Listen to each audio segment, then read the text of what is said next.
Nasi adalah denyut kehidupan Indonesia, bukan sekadar makanan pokok, tapi juga simbol kebersamaan, harapan, dan tradisi yang diwariskan turun-temurun.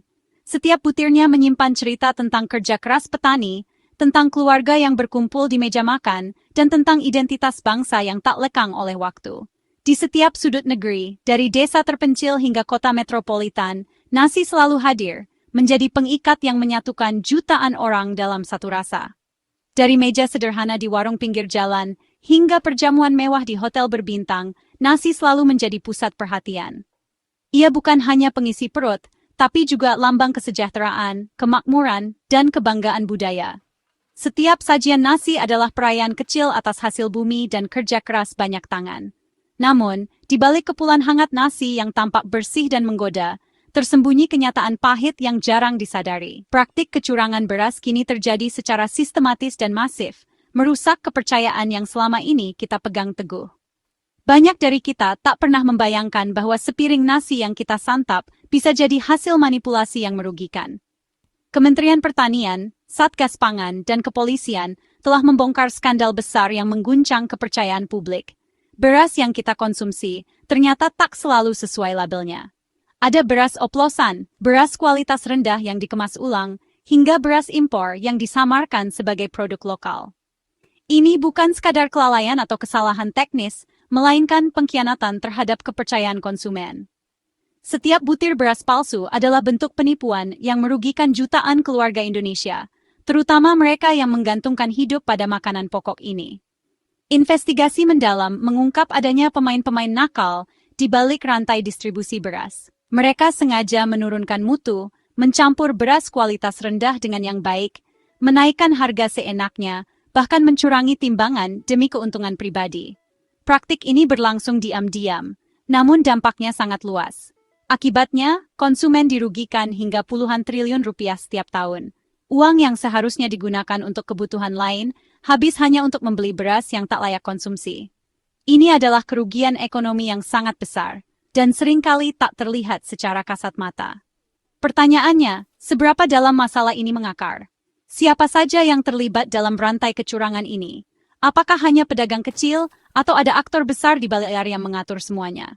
Investigasi terus berjalan, menelusuri jejak-jejak kecurangan dari pasar tradisional hingga gudang-gudang besar. Ini adalah panggilan darurat bagi seluruh bangsa.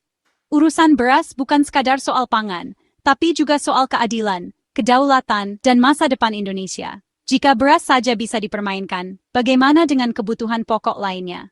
Nasi kita adalah nasib kita, dan kita tak boleh membiarkan nasib itu dipermainkan oleh segelintir orang yang hanya mementingkan keuntungan.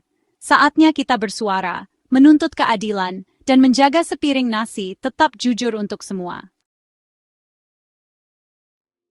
Dalam upaya membongkar praktik kecurangan yang selama ini meresahkan masyarakat, pemerintah melancarkan operasi senyap di 10 provinsi kunci. Operasi ini bukan sekadar rutinitas, melainkan langkah strategis yang dirancang untuk menelusuri akar permasalahan di balik distribusi dan kualitas beras di Indonesia.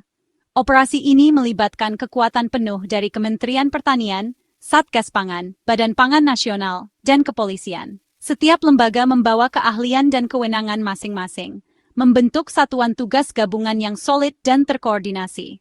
Tim gabungan ini menyasar pasar modern dan tradisional, melakukan pembelian terselubung untuk memastikan tidak ada pihak yang bisa mengelabui proses pengawasan.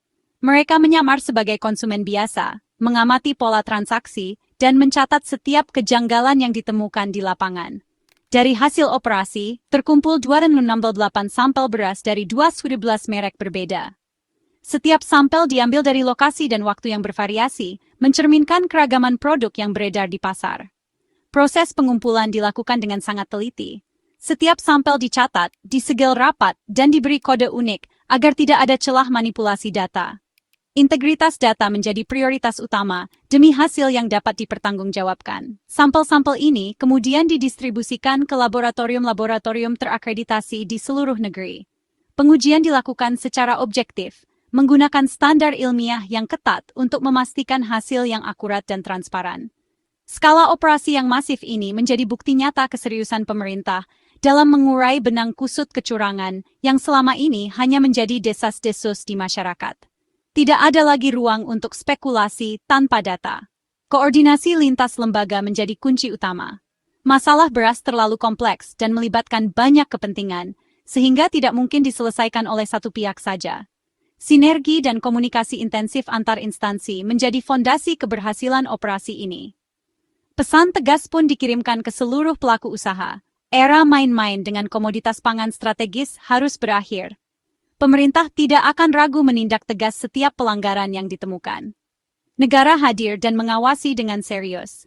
Konsumen berhak mendapatkan keadilan, transparansi, dan rasa aman dalam setiap butir beras yang mereka konsumsi. Inilah langkah awal membenahi tata niaga beras nasional, membangun kepercayaan publik, memperbaiki sistem, dan memastikan pangan strategis tetap terjaga untuk generasi mendatang. Ratusan sampel beras diuji di 13 laboratorium terakreditasi. Setiap butir beras bicara lewat data ilmiah. Pengujian mengacu standar mutu pemerintah, kadar air, persentase beras kepala, butir patah, dan derajat soso. Setiap kemasan juga ditimbang ulang untuk cek kecurangan berat. Legalitas produk diverifikasi lewat nomor registrasi PSAT. Hasil laboratorium mengungkap pola kecurangan yang mengkhawatirkan. Data ini jadi bukti sahih untuk penegakan hukum dan perbaikan kebijakan. Kebenaran ilmiah membongkar kebohongan komersial.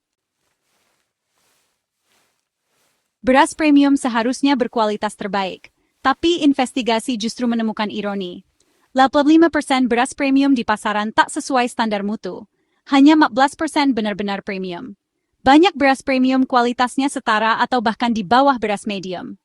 Hampir 60% beras premium dijual di atas harga eceran tertinggi. Konsumen membayar lebih untuk kualitas palsu. 20% kemasan beras premium isinya kurang dari label. Pencurian terselubung yang merugikan konsumen. Harga tinggi tak menjamin kualitas dan kejujuran. Pasar tanpa pengawasan, konsumen jadi korban. Kecurangan pada beras medium adalah tragedi bagi rakyat kecil. 88% sampel beras medium tak memenuhi standar SNI, kualitas jauh di bawah layak konsumsi. 95% dijual di atas HT, memukul daya beli masyarakat miskin. Konsumen membayar lebih untuk beras berkualitas buruk, bahkan kadang isinya pun dikurangi. Bagi keluarga berpenghasilan rendah, kekurangan beberapa ons beras adalah kerugian nyata. Eksploitasi ini menyasar kelompok paling rentan. Rakyat kecil jadi korban utama pasar yang tak adil. Setiap hari, jutaan konsumen di Indonesia membeli beras di pasar tradisional, berharap mendapatkan kualitas dan harga yang adil. Namun, di balik transaksi sederhana itu, tersembunyi praktik kecurangan mutu, harga dan berat beras yang merugikan konsumen secara masif. Akibatnya, kerugian yang dialami masyarakat mencapai angka fantastis, yaitu hingga 99 triliun per tahun. Angka ini bukan sekadar statistik, melainkan cerminan nyata dari uang rakyat yang hilang begitu saja. Uang sebesar itu seharusnya bisa digunakan untuk meningkatkan kesejahteraan rakyat, memperbaiki kualitas hidup, dan memenuhi kebutuhan sehari-hari. Namun kenyataannya, dana tersebut justru menguap ke kantong pelaku usaha nakal yang memanfaatkan celah pengawasan dan lemahnya perlindungan konsumen. Dari total kerugian tersebut, beras premium menyumbang sekitar Rp34 triliun. Konsumen yang membayar lebih demi kualitas terbaik justru seringkali tertipu oleh label dan kemasan yang menyesatkan. Sementara itu, kerugian dari beras medium bahkan lebih besar, mencapai 65 triliun per tahun. Beras jenis ini paling banyak dikonsumsi masyarakat, sehingga dampak kecurangannya sangat luas dan merugikan. Skala konsumsi beras medium yang sangat masif membuat dampak kecurangan menjadi sangat destruktif. Setiap keluarga yang membeli beras tanpa sadar ikut menanggung kerugian akibat praktik curang ini. Ini bukan sekadar soal kualitas nasi di meja makan, tapi kejahatan ekonomi yang merampas hak dan masa depan jutaan keluarga Indonesia. Anak-anak tumbuh dengan gizi yang kurang, keluarga harus berhemat, dan masa depan pun terancam.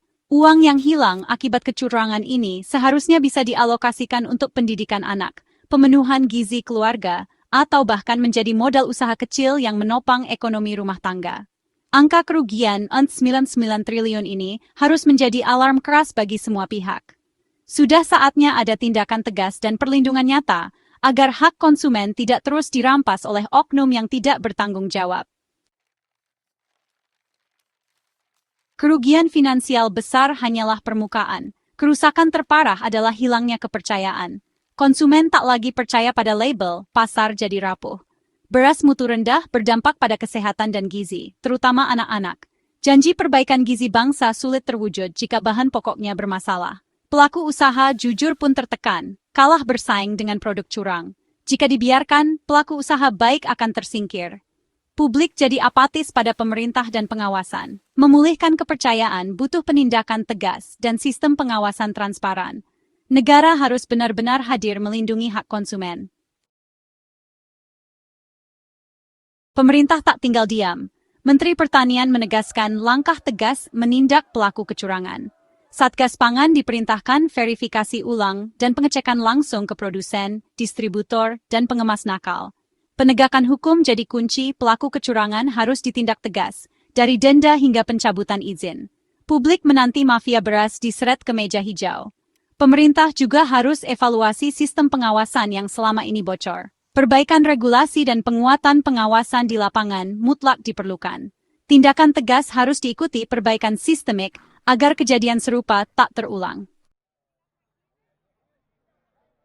Konsumen juga punya peran penting.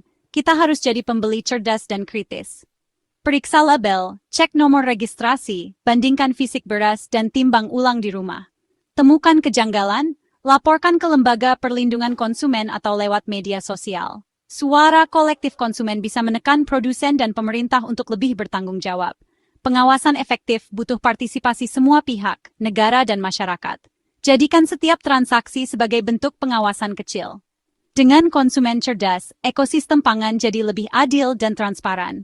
Sepiring nasi adalah urusan kita bersama.